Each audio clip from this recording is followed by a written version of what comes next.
What toxic family tradition did I break that cost me everything? In my family, daughters weren't raised, they were trained.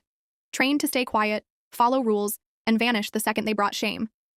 My older sister's photo still hangs in the hallway, but no one says her name.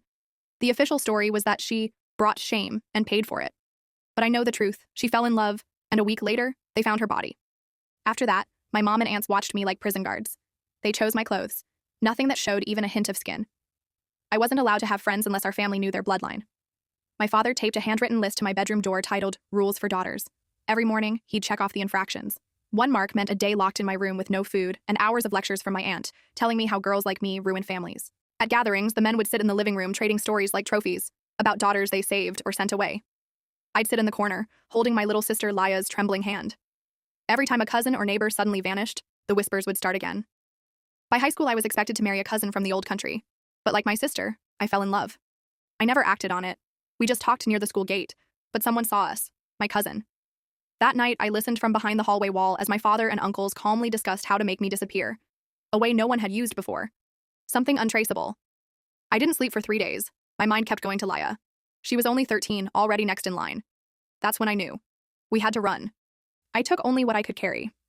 We spent the first night in a bus station bathroom. By dinner the next day, my aunt had reported us missing.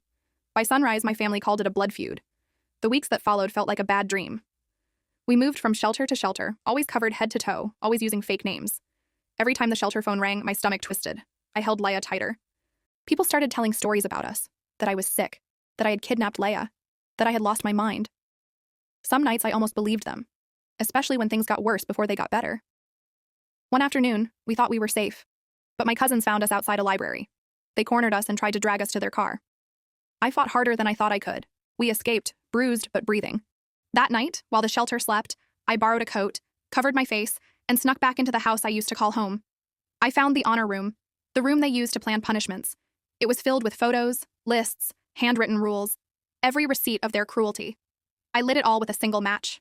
Flames took half the house before the firefighters arrived. In the chaos, Laya and I escaped once again. After that, everything changed. We changed our names, our hair, the way we walked, the way we spoke.